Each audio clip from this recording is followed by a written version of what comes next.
Good morning. It's Saturday, the day I usually go to the farmer's market, and I'm sitting in my chair again after showing you my tree. I have this tree growing in the middle of my apartment. It's getting bigger and bigger. A tree. So I don't know what's going to happen as far as my tree's concerned, but for now I'm just going to let it spread its limbs. And in the meantime, my thoughts this morning are on you need a reason for living.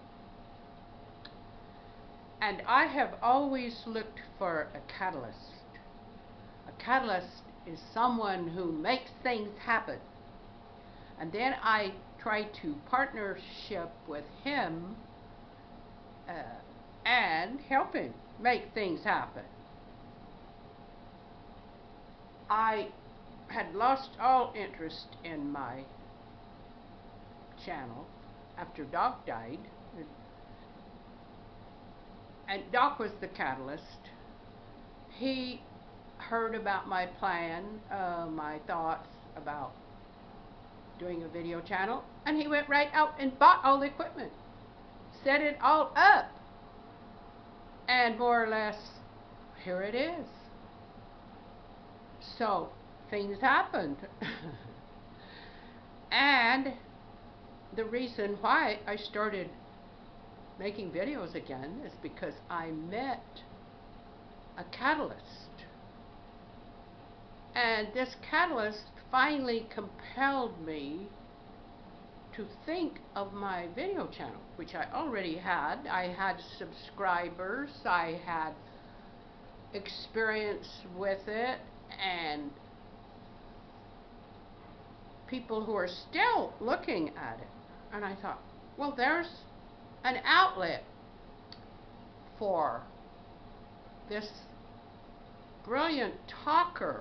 Now, he was very uneven as far as I thought going on a video channel. He had never done anything in the arts, but neither had Doc. Doc graduated in business, and what a waste. He wasn't the least bit interested in business.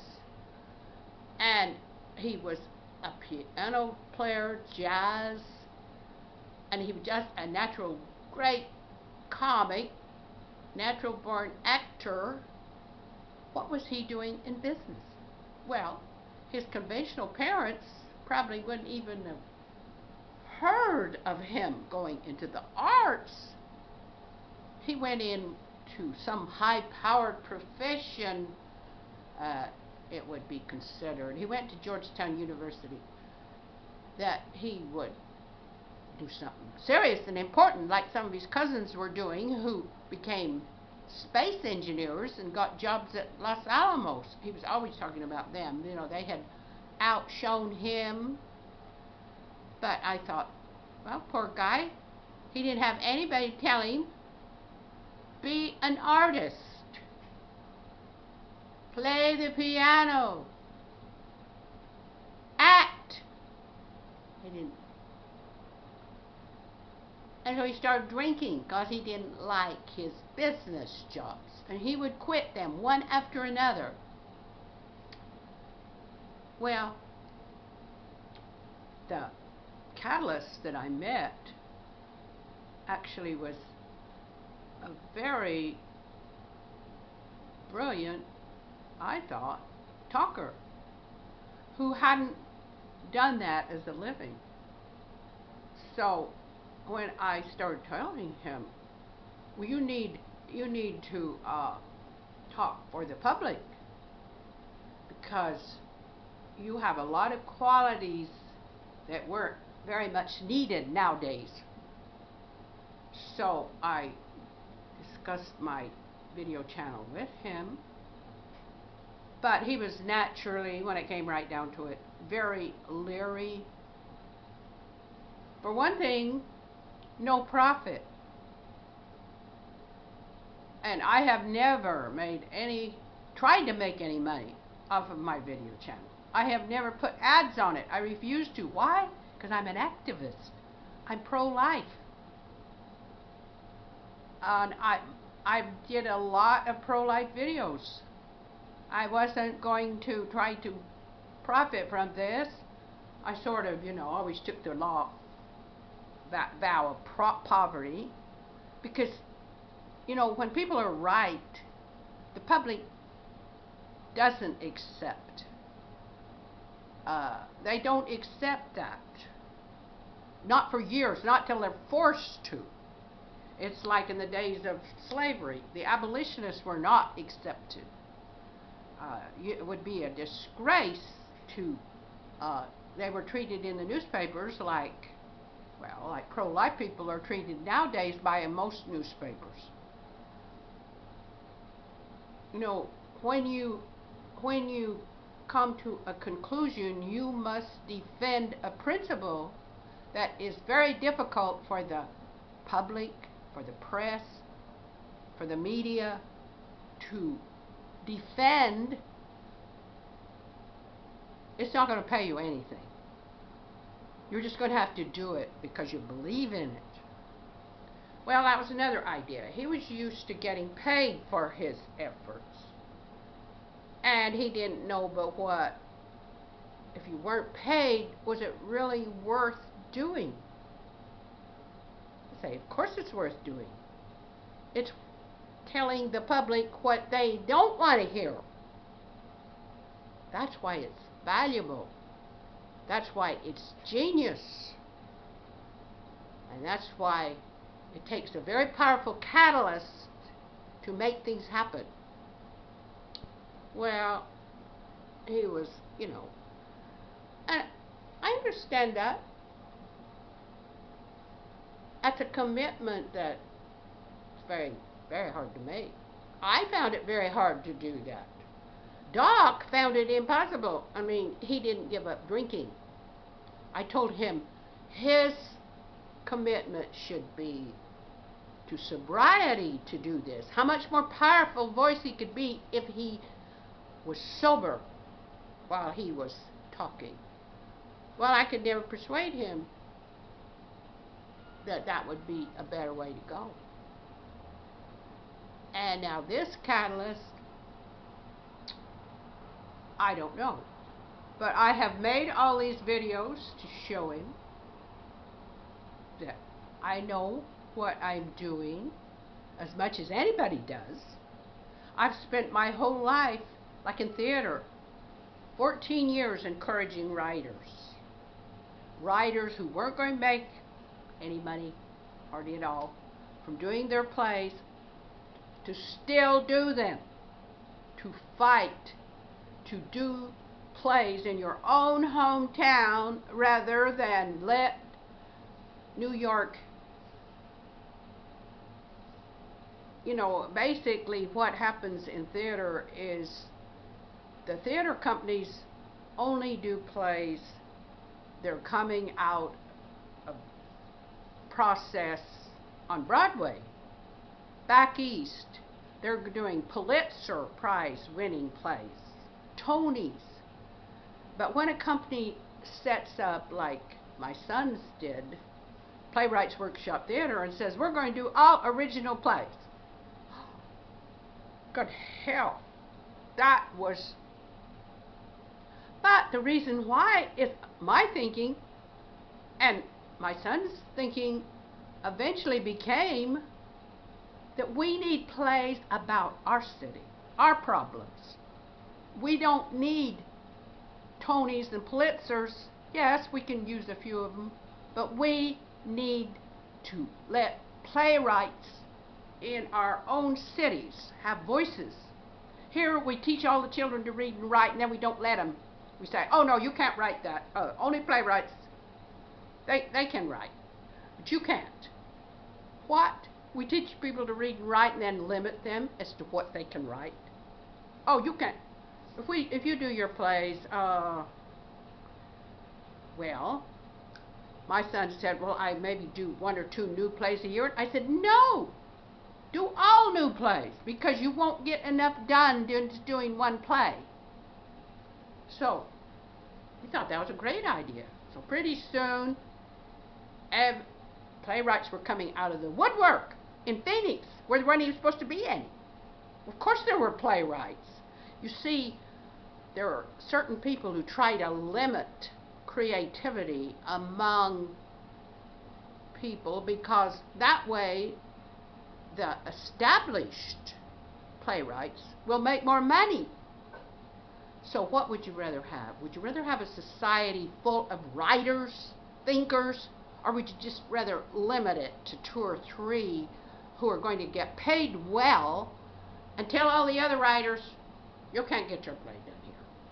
The theater companies won't do them. They want those playwrights to be workshopped, perfect. That's the reason. And we said, no, there should be plays being done in this city which are raw, coming from people's actual experiences. Now, that was my take on it, and I'm a radical for this reason. A radical who actually says, let's do the work of our own citizens, our own people, our own writers, right here in Phoenix. A very radical idea. An idea that just, well, the theater company, the theater community were well organized to receive and do back east plays. And a reward was they were going to get paid equity, salary for acting.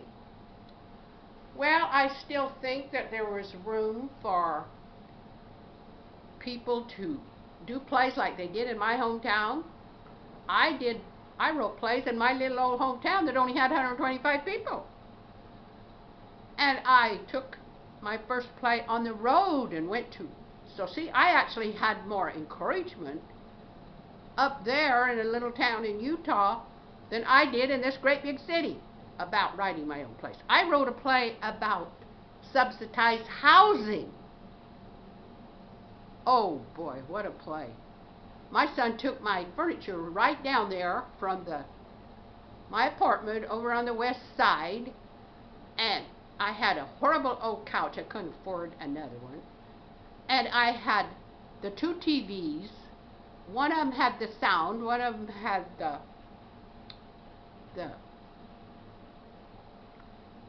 where you could see it.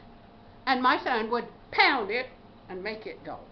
Well, we couldn't afford a new one, especially after my mother's got stolen. So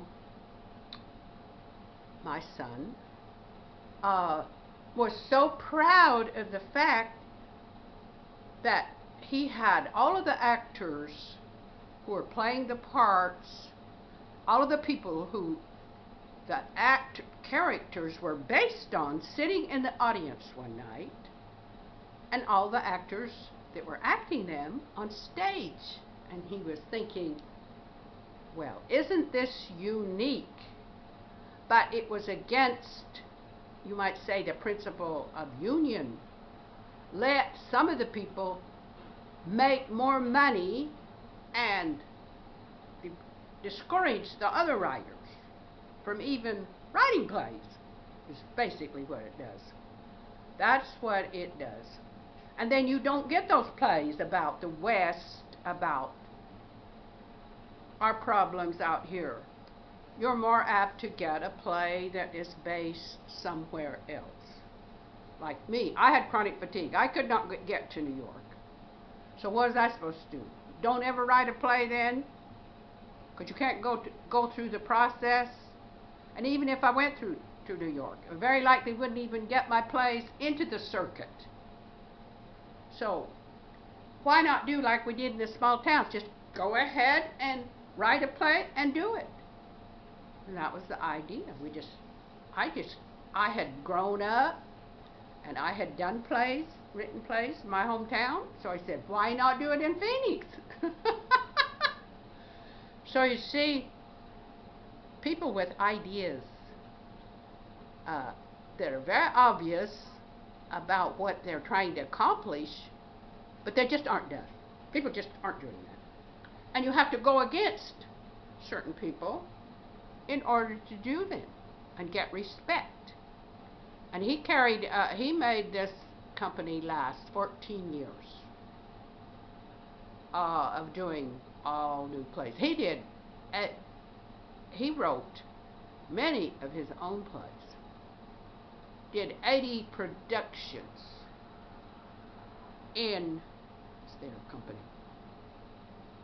and had all kinds of playwrights, I can guarantee you, writing plays. And I thought it was just wonderful, just wonderful. My son's a catalyst. He makes things happen. And I always tried to help him to do this. Help the catalyst make things happen. So that is a reason for living. That is a passion that I have. That's what excites me, is to communication, a voice, help people who are talented at communicating, help them to reach the public. That is my passion. What turns me on.